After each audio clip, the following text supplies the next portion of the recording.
Welcome to the Happy Hour podcast with Scott H. Silverman, co-hosted by Fredd Carroll, a mental health and addiction recovery podcast.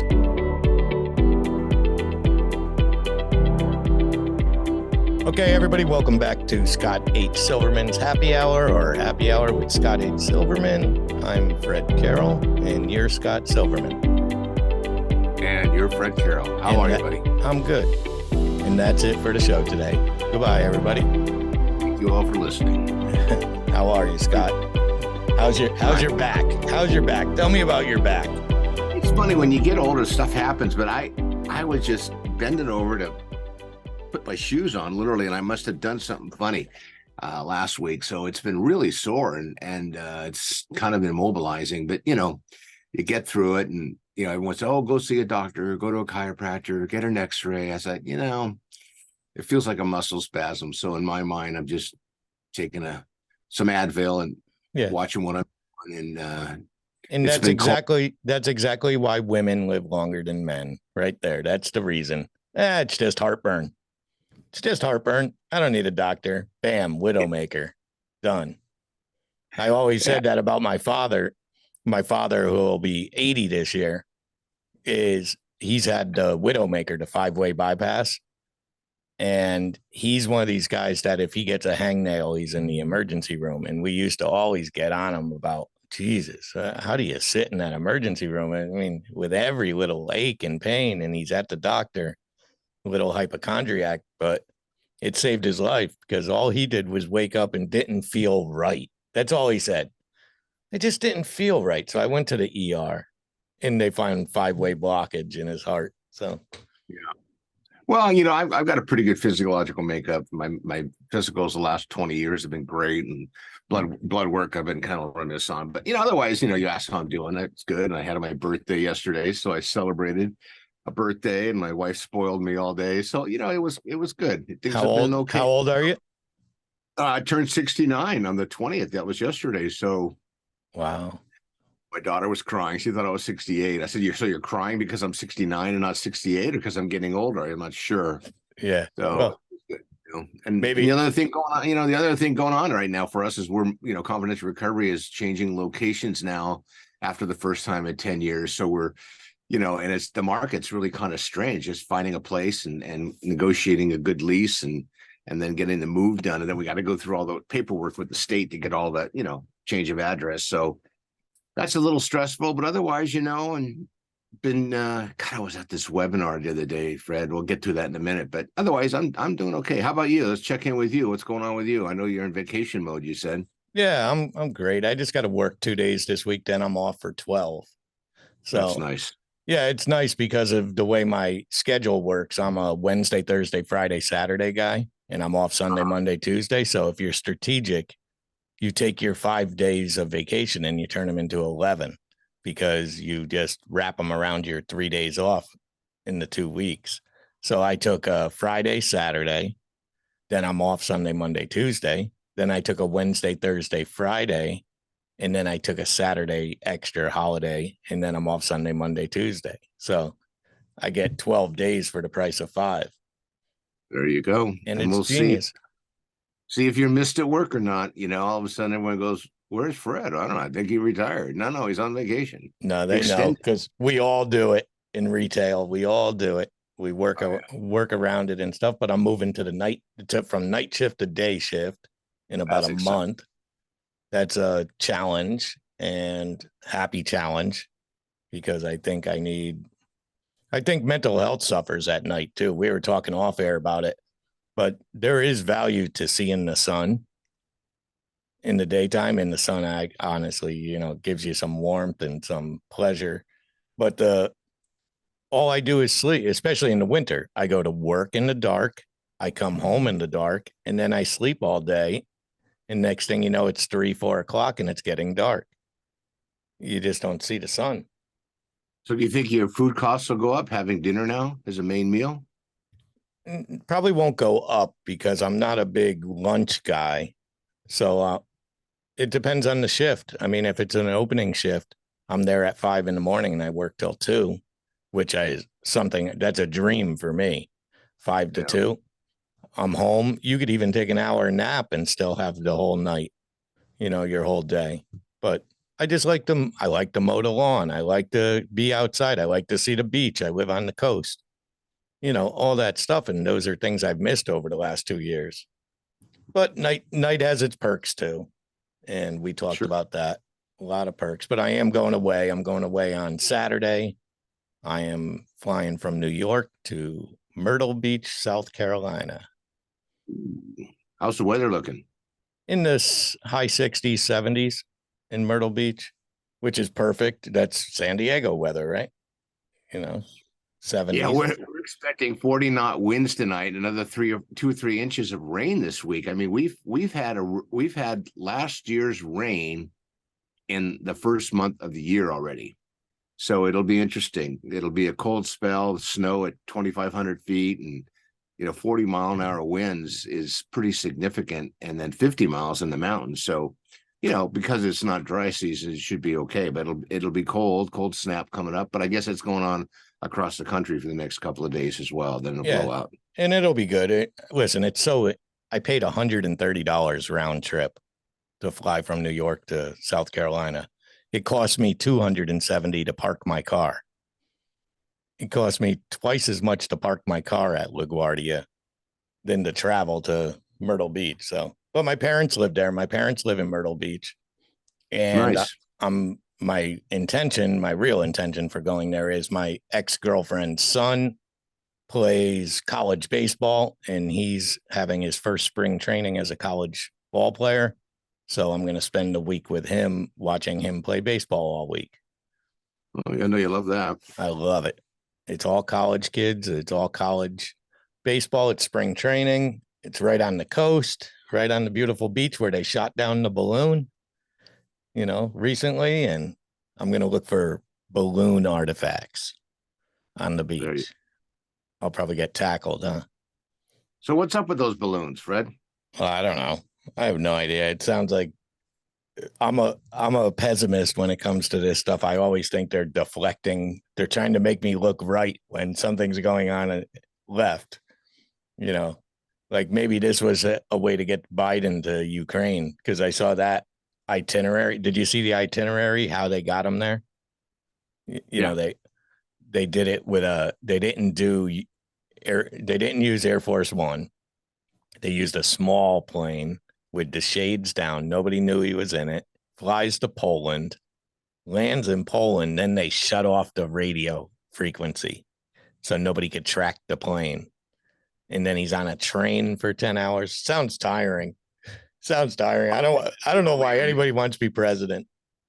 His expression when he got off that train, he looked so happy, and evidently he loves trains, and who doesn't? I mean, it was an interesting trip, and you'd think they say it's the first time a president's ever been to a war-torn country when our soldiers weren't there. So, and I think kind of risky just going on a 10-hour train trip, because it wouldn't, even if radios were down, it wouldn't take long for people to put up smoke signals, and if clearly if he was a target, and how do you protect somebody like that? So, one way they did it was 3 hours before he arrived in Kiev. They did tell the Russians that he was there, and they know not to. It's a ceasefire right away. You don't want to mess with NATO and all that stuff. That would be if he wasn't there, it would probably be more dangerous if he didn't tell the Russians that he was going there. So now we're a political show, but let's talk about, I don't know. I did pull up a new article about fentanyl. Hey, before we go to fentanyl, because that's one of our favorites, I want to ask a question. Good. Watching the politicians, and I'm not even going to name a party, I'm just going to say politicians. When one, I guess party does one thing, and then the other party says something about it. Why is it so demeaning and mean and angry and vicious? Rather than, example, Matt Gaetz was not happy that Biden went to Ukraine when there's issues going on, obviously, in Ohio and our borders.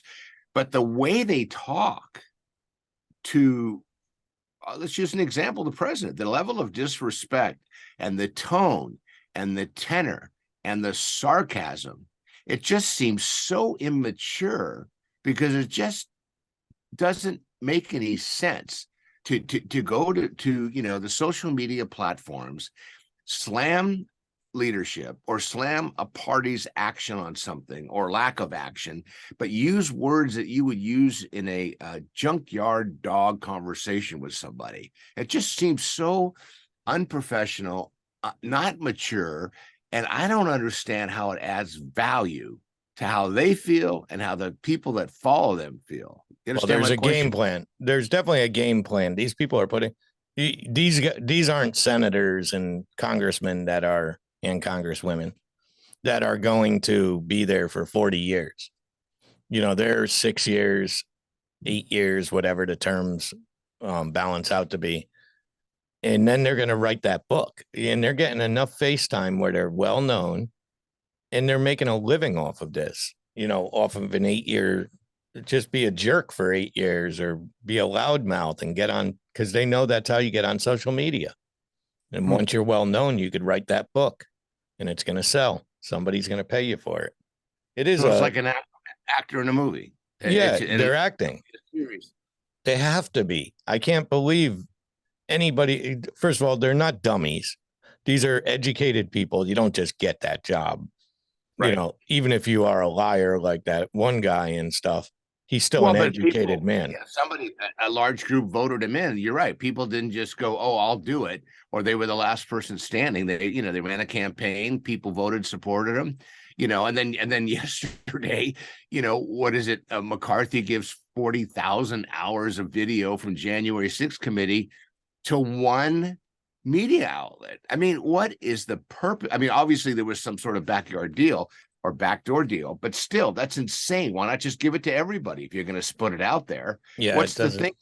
I don't understand it. That's why I don't even deal with politics, except I read the articles and stuff, what the president's doing, who's running, all that. I vote, but even the guys I'm voting for, sometimes I regret it afterwards. I'm voting for the best option for me. And it's not always turns out that way because they just tell you what you want to hear in the campaign, but then they don't have to do it. There's no rules that say they have to do what they said. They're not held accountable by it. I like the idea of term limits or at least accountability. I mean, even the Supreme Court justices don't have any accountability. They can do basically whatever, but I've never seen it quite like this. Maybe I'm paying more attention. Maybe it's gotten worse, or maybe it's always gone on. And I just, it was just a little more behind closed doors. You know what I mean? Yeah, it probably was. But moving on to this Wall Street Journal stuff, which is an article that came out. It came out last week, and it's the title of it's Biden to outline plan to crack down on illegal fentanyl distribution. So it breaks down in the article what his purpose here is. So one of them is his plan to stop fentanyl from entering the U.S. from the Mexico southern border. He's proposed 123 new scanners to points of entry along the border by 2026. Those scanners will help Border Patrol officials increase the inspection capacity of passenger and commercial vehicles. In addition, Custom Border Protection will expand its efforts to work with commercial package delivery companies to try to limit the amount of illicit fentanyl being distributed through U.S. mail. So I guess that's a starting point, but they do mention here that, it's manufactured by the drug cartels in Mexico, but the ingredients are all from Chinese companies, Chinese chemical companies. The ingredients. Well, the Chinese make the opioids, mostly fentanyl, and Mexico mostly methamphetamine, but they both have similar distribution mechanisms that run parallel, meaning, whether it's by sea, by air, by mail, by FedEx, by shipper, by container, they all use the same mechanism. So, they're not necessarily, sharing the same, tanker to move the big bins, if you will, the containers, but it's the same port. I mean, it's not like they've got some special, optic underground tunnel they can use, although Mexico uses tunnels a lot. So, and they're just making it as fast as they can because there's such a huge profit in it, and that they're never gonna stop. And it doesn't really matter what they do at the border. We're a border town. I mean, according to the Border Patrol, less than 1% of the vehicles and pedestrians that cross the border every day are checked. Less than 1%. Yeah. So if they triple that or quadruple that, let's just say they went to 10%, that still means 90% are going to not get checked because they would have to stop traffic to check them, even if they had scanners that could scan it quicker.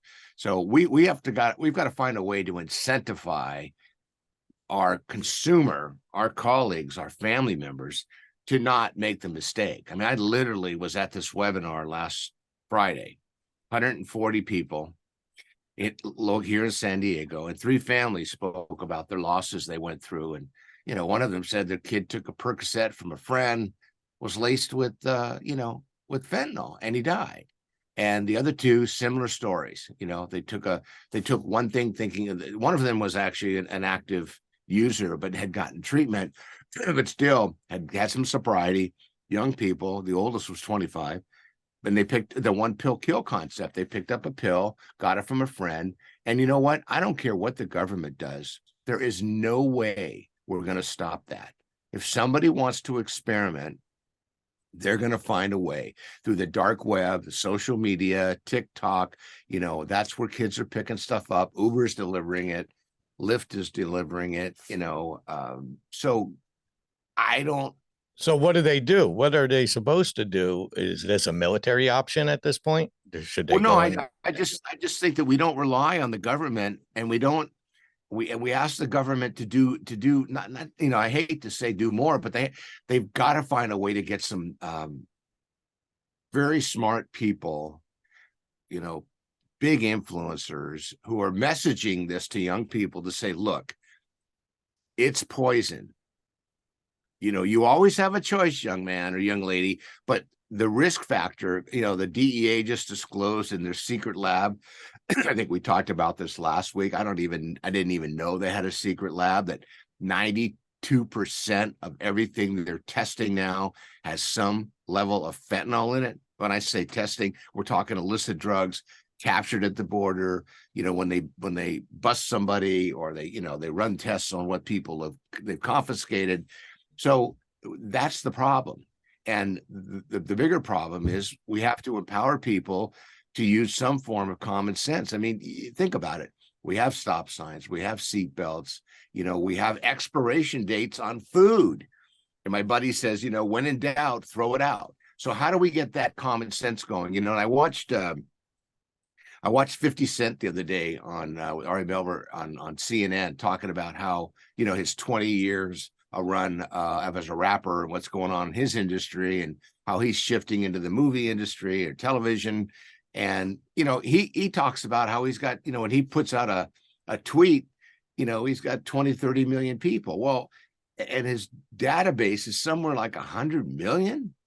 So we need people like that, who have that kind of influence, who can help with the messaging to the young people who will listen to someone like that. It was announced at this meeting on Friday, after listening to these 3 sad stories. Jesus. Watching these families, come on the webinar and share about the loss of their child, and how one of them's been gone nearly 4 years. She's, every night we sit at dinner and we miss our son. Of course. And then one of the sheriffs chimed in, and at their substation, they now are having I don't know if it's unlimited, but a pretty significant supply of naloxone in Narcan. They call them harm reduction kits, that anybody can stop by the sheriff's station in northern part of our community and get one of these kits.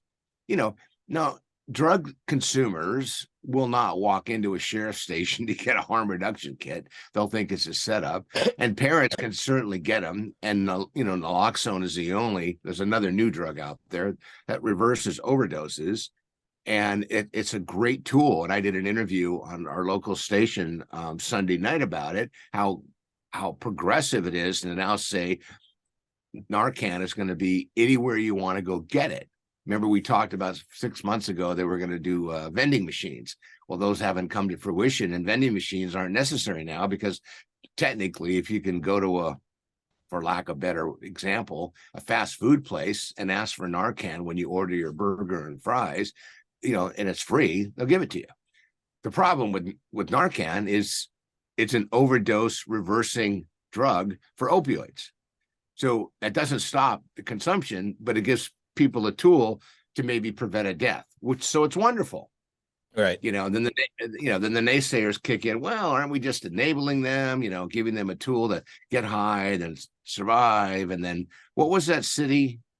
We talked about this. There was an article last week that if it was your third overdose, they're not going to revive you. Yeah, I remember, and I don't remember what city it was, and we were talking about whether that's inhumane or not. So let me go back to your point. The government doing what it's doing it has to do it. It's called shut up deterrence. They have no choice, because if they don't, it'll appear as if they're doing nothing. But the fact that this information is not getting to the schools, the fact that all this money that's being dispersed with all these big, opioid settlements from Johnson & Johnson and, from the Sackler family at Purdue, and a lot of it's going to criminal justice. And the problem with criminal justice money being enhanced there, which it's a policing job. And to me, when you look at all the data, that's not going to slow anything down from a consumption overdose perspective. That's my problem. Well, talking about what you were just saying about the money coming in, there's another article in Wall Street Journal today talking about the money starting to funnel in now and they wrote an article about 2 counties in Ohio that both have taken 2 different approaches to how they're going to spend the money. I can't nail down exactly the differences, but for instance, one of them, Cuyahoga County, it's right outside of Cleveland, I believe, has 1.3 million residents, but it saw a 222% increase in drug overdose deaths from 2007 to 2017. The year the county filed suit, by that time it was averaging close to 2 deaths a day. So they ended up with $125 million, and they chose to take the money. They bought an existing building with a 50-bed facility. It's 2 miles from downtown Cleveland. They contracted a local rehab center to run the day-to-day operations. It is paying an existing mental health nonprofit called Frontline Service to funnel calls 24/7 to direct people to the center and provide training for police officers to help identify people who could benefit from it. So it sounds like nobody knows they're just getting a check and relying on the people to be smart about it. But do they have to invest it? I wonder is this just a blank check? Here's $125 million, spend it how you want, or do you have to spend it towards drug programs? Well, I don't think the settlement criteria was the same, and it's different from county to county across the country. For example, San Diego got $100 million of the settlement money, and I don't know exactly how that worked out. And they've already committed a third of it to emergency departments and to the behavioral health of the county. So they're just going to expand their teams to hopefully see more people. But if somebody's got a substance use disorder, they need to get to treatment. And if there's no more beds, it doesn't matter how much money the county's getting, they have to add more beds, more treatment beds, or more treatment seats for outpatient program. But you have to kind of incentivize the person to get there and make it available when the person's making the phone call. So that effort's got to be coordinated. And the county funds the provider takes the call, but once their beds are full, there's a wait list. And if the money is earmarked for a fiscal year, once the money is spent, then you have to stop doing what you've been doing and wait for the next fiscal year. So it's just kind of insane the way they do it, which means you lay off your staff and you reduce your beds and your accessibility. And the population of need is not going down. Yeah. I think you might like the other people, Summit County, which is how big is Summit County? has about 540,000 residents. They got $105 million, but they've only spent 7 million of it so far versus the others spending almost 90 million of their 125. And they chose to, and I think you might view this as a better option because they're spreading the money out more to try to get more help. So they spread it out 30 grants, some as small as $10,000, to local nonprofits that provide education or housing to the community, as well as larger awards, including $2 million to local hospitals to support pregnant women with opioid addiction. The county is also funding a program to allow residents to receive clean syringes, blood tests, and access to medication at emergency rooms, and it has a system to distribute test strips for detecting the presence of fentanyl, available throughout mail order and offered at community events. So the addict doesn't have to go get it. They could get it through the mail. Well, and when you hear how they've touched a variety of different things, it sounds like what they're doing is they're going to put their seed money in, and then they're going to monitor and then verify outcomes, which is great, and put more money where they find that it's working, which is an excellent strategy, and that's a good business model, And clearly, there's somebody in leadership there that gets it. It sounds like it anyway, and they're going to make sure that they move the money around and keep it around a while, because once the money's gone, it's not going to be replaced. No, so, and they ended up with they formed a 16-person committee, this county, to make these decisions and stuff. And she does mention what you just said. The hardest part of it is there's still people dying. And she said, we're still losing people. We have all this money, but the money doesn't save their lives. So all she could do is put it into the thing. Never has. California just declared they spent something like $10 billion last year on homelessness, and homelessness has grown by 30%. So it's not always about the money. I mean, you need it to get trained people in the right place doing the right thing. But when I listen to these families, and I've, Fred, I've done this a lot for decades, listen to families, and it just made me sad to think this kind of situation not only continues, but it's really become rampant, where a young person doesn't feel great or doesn't feel right or is feeling low, and they want to feel better. When they go to self-medicate, the problem today is the option more than likely has some level of fentanyl in it. And that's the problem. That's one of the biggest problems that we're not even talking about. When I say talking about, I mean from an education perspective, a public service announcement, and I'm not talking billboards, because kids don't look at billboards, and that's easy to do for mainstream criminal justice. And even the DEA was at this meeting, and she was emotional thinking about it, and she just said, look, we're here because we care and we understand one pill can kill, but they're criminal justice. They're not the education prevention side of it. Even if they put good messaging on their website, that's not where the consumer is going to be. And so to me, we're missing a huge opportunity to try to figure out how to communicate with young people and go, look, you wouldn't eat spoiled meat. You wouldn't eat rotten eggs. You wouldn't eat something that wasn't refrigerated that should have been, and you wouldn't pick something up out of your kitchen that's dated 2017, open it and hope to be okay. You wouldn't take the risk. Why would you do it with a pill? So, and that logic to me, is not going to be easy anyway, because young people, nobody wants to hear that they're invincible, or they're exposed, or they're not making the right decision. So it is a tough battle. I mean, I continue to fight. I shared the other night in the news that I feel like a whistleblower, when I'm talking to the county and they don't return my calls. And I'm just like, it's so frustrating. It's almost like they think they're doing what they need to do, so they're not talking to the people that know how to help fix it. Does that make sense? Yeah, because it gets tiring. It's very similar to what we were talking about, how they're giving them 3 overdoses.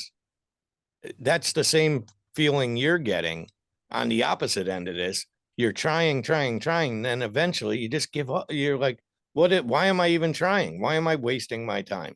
if I'm getting nothing out of this? And that's what these ambulance drivers and medical facilities are dealing with.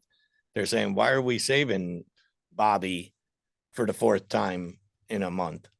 When is enough? I mean, what can we do? But you remember we interviewed Larry Kenmore, the guy that with Rotary, the Rotary Action Group, he's a retired EMT, and he's telling me that his colleagues in the field that are still out there are telling him that some of the overdoses are requiring 2 and 3 doses of Narcan, and some of the overdoses are so bad from the fentanyl level that the individual's consuming, the Narcan's not even working now in some cases. So, and then, just recently in the news, there's a new strain of fentanyl coming out of Canada that is 10 times stronger than the current fentanyl on the street. So the drug manufacturers are much better at what they do, and we need to get better at what we do. So we can, because in theory, in 2 years, you and I can be sitting here talking about it, that 107,000 that passed away last year could be as high as 500,000.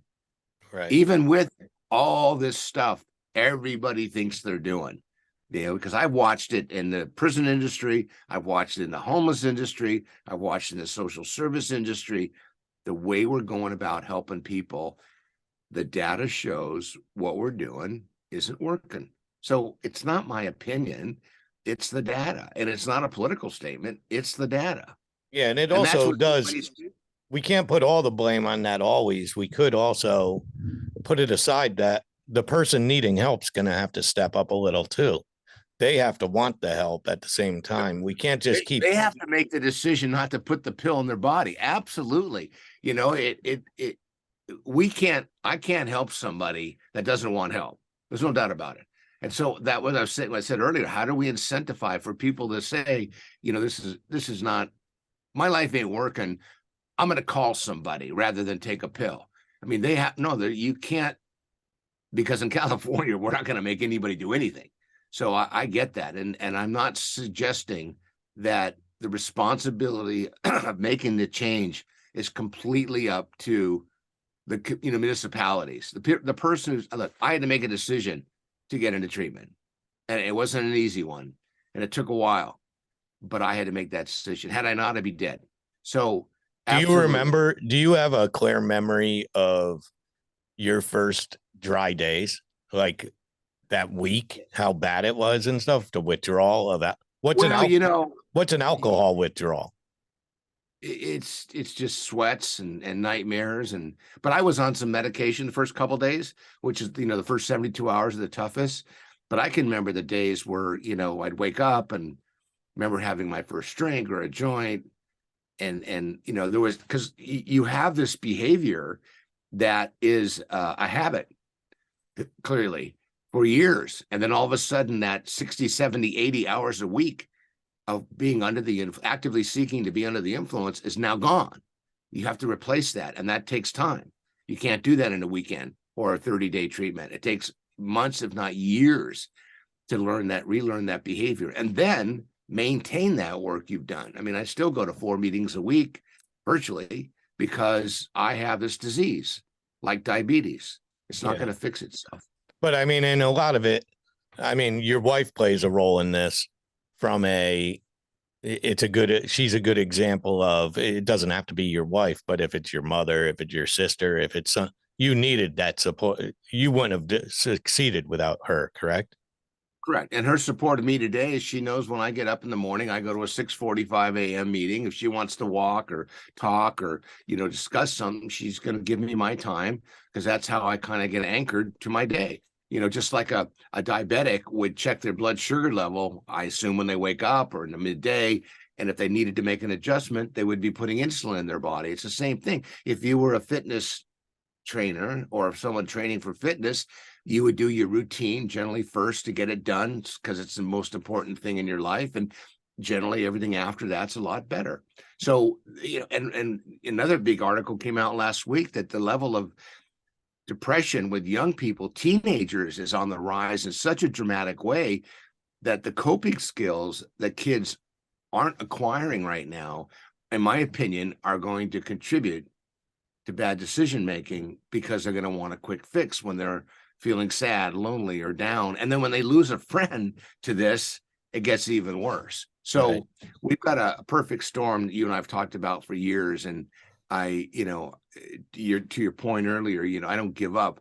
But what I do is I stop knocking on the doors of the people that don't want to answer the door, because you got to knock on another door. You're one person. Yeah, and not only that, and if the person who can really help steward the change doesn't want to take the call or doesn't want to open the door, they know I'm here, and I make myself available, and I'm as public as anybody I know can be, and at least in our community and on a national level, that I'm always willing. That's why I give out my phone number. But I have to actually, you know what? I have to practice some self-care. And that my back going out last week, is it a sign? I don't know, but I'm taking it as one that I have to, work on me a little bit better. And maybe by just being quiet, it may bring people to me. I don't know.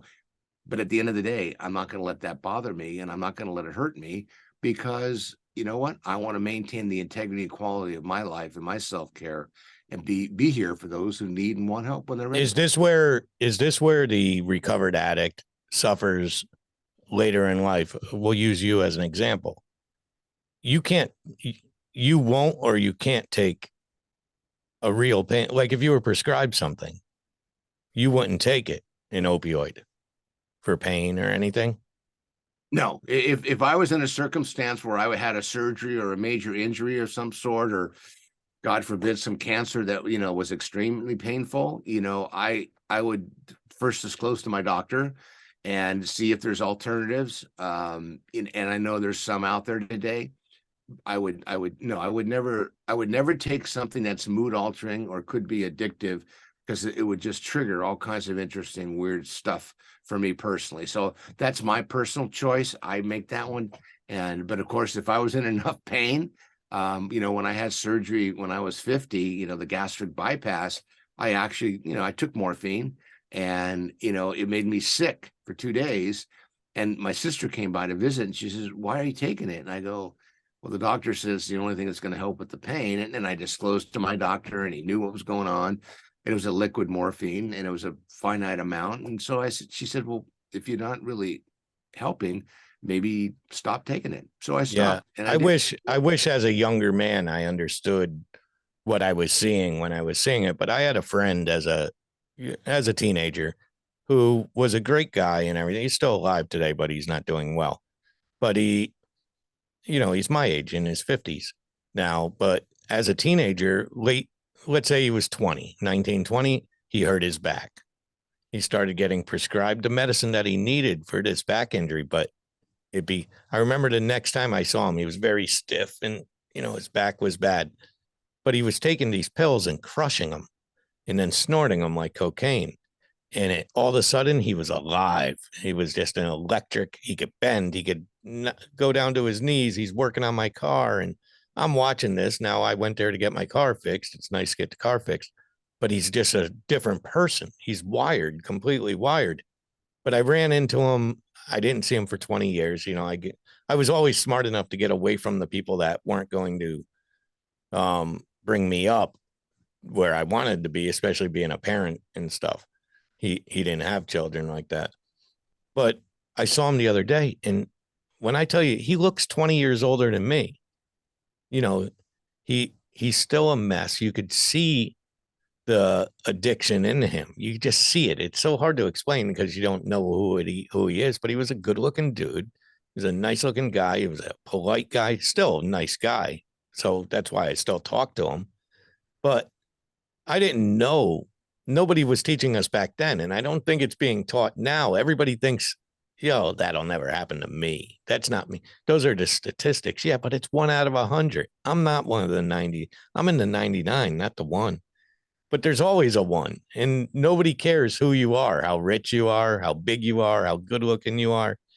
There's always the 1. And that's the hardest thing to teach these kids, is that it just takes one time. That one pill can kill. Drugs don't care. The drugs don't care. They all think they have my dealer is a stand-up guy. That always cracks me up. My dealer is a stand-up guy. He saves my life every day. Without my dealer, I couldn't move.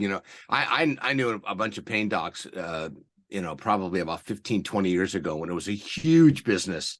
And, I'd go visit them, because I was doing some consulting work, or I wanted or I wanted clients to come in that weren't a good fit for them, or they were just buddies of mine in recovery, doctors. And I'd walk in and you'd see these people just hunched over, crunched hands. And then, an hour later, they'd go in, they'd get their free samples of Oxycontin, and they'd be upright, smiling, and leaving with a bottle of pills. I mean, that was such a huge business for so long. Very big, because, about 20 years ago, I worked in the medical field on the construction side. I did a lot of fit ups for doctors' offices, and I'd go into this like mini mall zone where they're going to turn it into this. Every place is a different type of doctor or whatever, and we do fit ups. But while they were active and we were working, these guys would eat like kings because they'd have a catered meal sent by a pharmaceutical company. It would have all the pamphlets on the table, and it would just every day it was that pharmaceutical reps, and all the reps were beautiful women. I mean, very attractive women. They would come in and sell you you got the new pen, you got the pen with the name on it and the pamphlets. But I didn't recognize it then either. I didn't know what was going on. Plus, I wasn't there. That wasn't my job. My job was my job. But now that I'm involved with you and I have my eyes open to other things, being aware of my surroundings, those are all things that led to where we are today. It's why we have a show talking about this, because that's another thing. The pharmaceutical reps, the pharmaceutical companies, they're everywhere. They're just coming in. They get those young 20-somethings. They come in with their beautiful bodies and beautiful faces, and they just sell. They're just used car salesmen.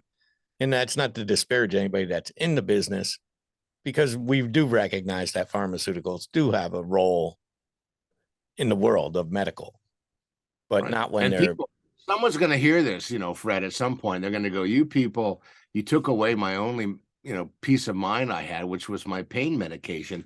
And that has happened to some people. And, just talking to a doctor last week, he says, I can only prescribe 3 days of pain meds for somebody that's going through something very serious, because that's the way the DEA and the AMA has set it up. They don't want us writing prescriptions anymore. And there are legitimate reasons for people to take fentanyl and to take Oxycontin or its replacement. So it is an interesting time, continues to be an interesting time. Fred, our time is, speaking of time. Yeah, we're done. This is it. We're done. We moved through this. We blasted through it, but give your phone number out while you're there.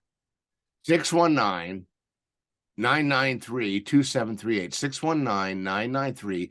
619-993-2738. Please call, text. Let's talk about it. Yep. And that's going to be it. So I'm on vacation next week, so we won't do a show next week. I'm going to have fun. I'm going to go and party. No, I'm not. I don't party. I'm sure I'll have a drink or two, but I'm going to enjoy have one for me. I will. For me. I'll enjoy myself safely and responsibly, but that's going to be it. So if nobody has told you they love you today, we love you. This is Scott H. Silverman's Happy Hour, and we'll see you again soon. Goodbye, everybody. You all. To learn more about Scott H. Silverman, you can visit his website at yourcrisiscoach.com. That's yourcrisiscoach.com. Scott is available on all social media, and if you need to speak with him, call or text 619-993-2738. Happy Hour with Scott H. Silverman is co-hosted with Fredd Carroll and produced by Venom Studios, copyright 2022. All links for each show are available in the show notes, and we will return next week and hope to hear from you soon. Thank you for listening to Happy Hour.